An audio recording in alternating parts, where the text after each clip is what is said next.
Bismillahirrahmanirrahim. Assalamualaikum warahmatullahi wabarakatuh. Perkenalkan, nama saya Yustika Sandra Jeden. Saya mahasiswi IAIN Sultan Amai Gorontalo, jurusan Manajemen Keuangan Syariah semester 6. Nah, di video ini saya akan menjelaskan tentang manajemen keuangan desa. Langsung saja, keuangan desa. Apa yang dimaksud dengan keuangan desa? Nah, keuangan desa adalah semua hak dan kewajiban yang dapat dinilai dengan uang, serta segala sesuatu berupa uang dan barang yang berhubungan dengan pelaksanaan hak dan kewajiban desa. Kemudian, pengelolaan keuangan desa. Apa itu pengelolaan keuangan desa? Nah, pengelolaan keuangan desa itu sendiri merupakan seluruh rangkaian kegiatan yang dimulai dari tahap perencanaan, pelaksanaan, penatausahaan, pelaporan hingga pertanggungjawaban yang dilaksanakan dalam 1 tahun anggaran, terhitung mulai dari 1 Januari hingga tanggal 31 Desember. Kemudian ada kekuasaan pengelolaan keuangan desa, terdiri dari kepala desa yang bertanggung jawab sebagai pemegang kekuasaan pengelolaan keuangan desa dan mewakili Pemdes dalam kepemilikan kekayaan milik desa yang dipisahkan. Nah, tugasnya antara lain yang pertama, menetapkan kebijakan tentang pelaksanaan APBDes, kemudian yang kedua menetapkan PT PKD, kemudian yang ketiga menetapkan petugas pemungutan penerimaan desa, kemudian yang keempat menyetujui penyaluran yang dilakukan dalam APBDes, kemudian yang kelima itu melakukan tindakan yang mengakibatkan penyaluran atas beban APBDes.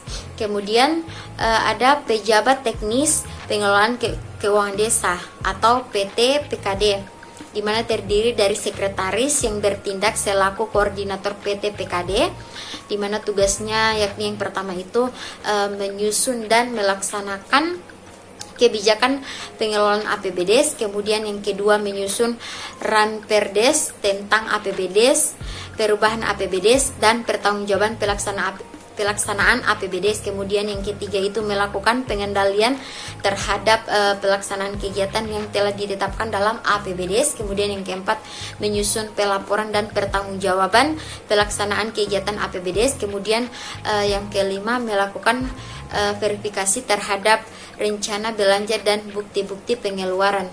Kemudian ada KASI. Nah, KASI ini bertindak selaku pelaksanaan kegiatan sesuai bidangnya.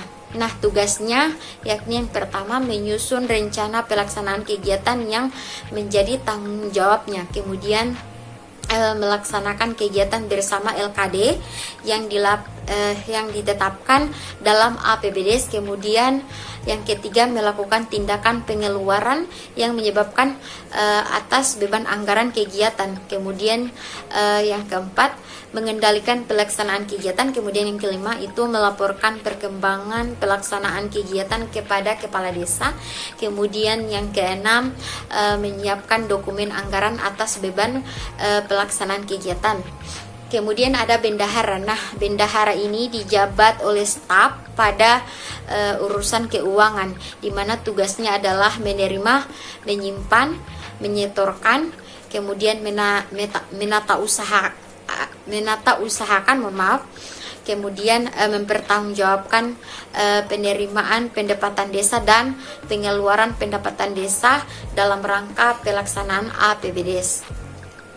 Selanjutnya ada azas pengelolaan keuangan desa, di mana terdiri dari transparan, akuntabel, partisipatif, tertib, dan disiplin anggaran.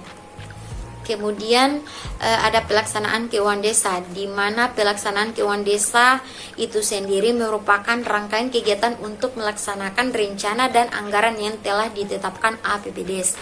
Kemudian ada kegiatan pokok dalam fase pelaksanaan ini, pada dasarnya bisa dipilih menjadi dua, yakni yang pertama itu kegiatan yang berkaitan dengan pengeluaran uang, dan yang kedua pelaksanaan kegiatan di lapangan. Kemudian penata usahaan keuangan desa. Nah, penata usahaan keuangan desa ini merupakan pencatatan seluruh transaksi keuangan, baik penerimaan maupun pengeluaran uang dalam 1 tahun anggaran. Kemudian ada pelaporan dan pertanggungjawaban.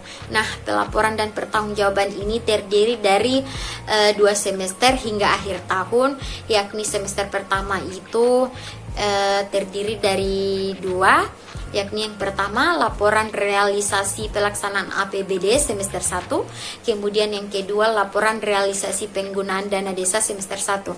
Kemudian pada semester 2 itu terdiri dari 2 juga, yakni yang pertama laporan realisasi pelaksanaan APBD semester akhir tahun, dan yang kedua laporan realisasi penggunaan dana desa dan semester 2. Kemudian ada pelaporan dan pertanggungjawaban akhir tahun, di mana terdiri atas 3, yakni yang pertama laporan pertanggungjawaban realisasi pelaksanaan APBD akhir tahun anggaran. Kemudian yang kedua laporan kekayaan milik desa. Kemudian yang ketiga itu laporan program pemerintah dan pemerintah daerah. Selanjutnya ada siklus pengelolaan keuangan desa sesuai Permendagri 113 pada tahun 2014, yakni yang pertama itu ada perencanaan, di mana perencanaan tersebut terdiri dari 3, yaitu yang pertama RPJM desa, kemudian RKP desa, kemudian APB desa. Nah, kemudian selanjutnya ada pelaksanaan, di mana pelaksanaan terdiri dari beberapa, yakni yang pertama itu PBJ desa, kemudian SPP, kemudian pernyataan tanggung jawab belanja, kemudian lampiran bukti transaksi.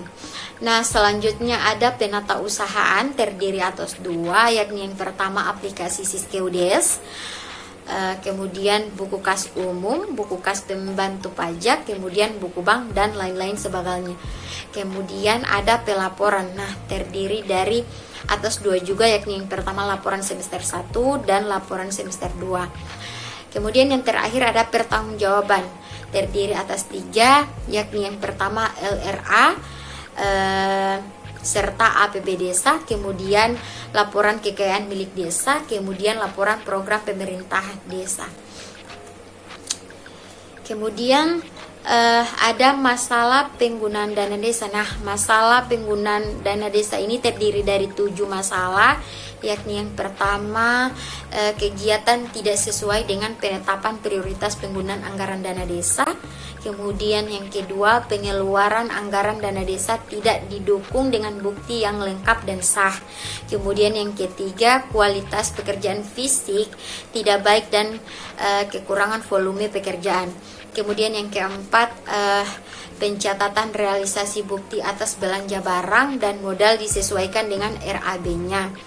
Kemudian tidak berdasarkan bukti pengeluaran barang yang dibeli atau kwitansi fiktif. Kemudian yang kelima itu ada silpa dana desa pada tahun sebelumnya tidak dianggarkan pada APBD tahun berkenan atau tahun setelahnya atau tahun berikutnya. Kemudian yang keenam itu ada bendahara desa belum menyetorkan pajak yang telah dipungut. Kemudian yang ketujuh, BUMDes yang menerima